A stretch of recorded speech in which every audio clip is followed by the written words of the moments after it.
they're hilarious. But partly they're hilarious because, well, it's bad enough that you have to just do haiku, because that's like pointless and constraining to begin with. But then to restrict it even further. So specific. Well, it forces a kind of wit. And so I can imagine that having the constraint of only being able to make jokes about being the white guy must have also been one of the things that sharpened your wit.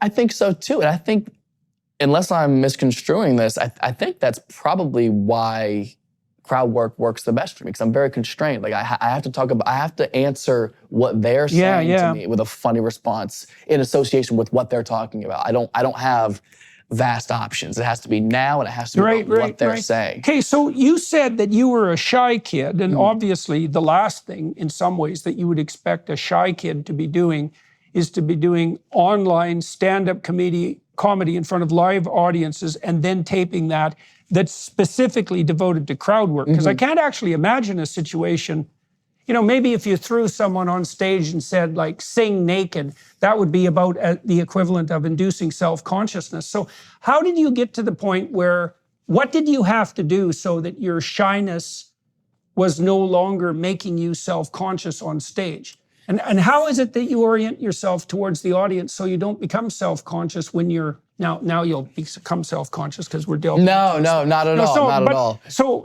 I'm curious about how you keep yourself not focusing on whether or not you're being funny, for example, when you're interacting with the audience.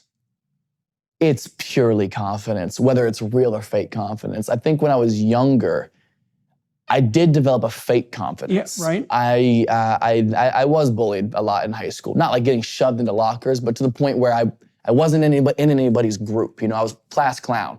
I was the butt of a lot of people's jokes, which didn't hurt. At least I tell myself, but I think that's where you learn to deflect, right? You have two options in a moment when somebody makes a joke at your expense. You can either laugh along and play into it and go with it, or you can be embarrassed and everybody sees you're embarrassed, which is even more embarrassing. Yeah, right. That just invites further abuse. Yeah. So I think growing up, I developed this sense of false confidence where I went, hey, if I also make fun of myself and I get in on your guys' joke, it won't hurt, or people can't tell that I'm upset. So people think it doesn't bother me. Because obviously, so I'm going to challenge your supposition that was false. Well, because the thing about being funny is that if you're false, you're not funny. And if you're not funny and you're being bullied, you're just going to get bullied worse. So you were obviously, it seems like you were able to generate responses that were witty and that were funny. But purely a defense mechanism, I think. It wasn't for the point of like, oh, I hope I get a good joke off here. I think it was, I have to deflect them saying a mean thing with me saying a funny thing. Right, but that is,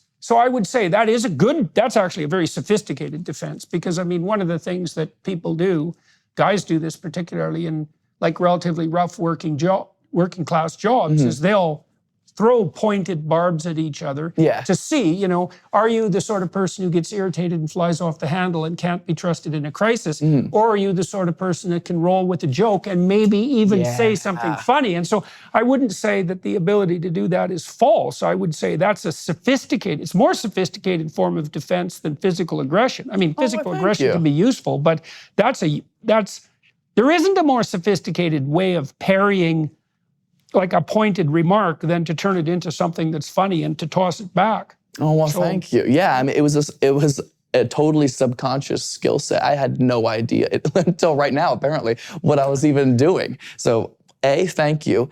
And B, I think it starts then, and then the longer you do stand up, you realize you're funny. Eventually, you do realize you're funny. Chris Rock talks about this all the time when he talks about when comedians can't tell a joke on stage and it doesn't work. After a certain point, you know you're funny. You're just not saying your joke correctly to where the audience perceives it the way you want them to perceive it. Right, so you don't experience moments of global doubt. Exactly. It's localized. Exactly.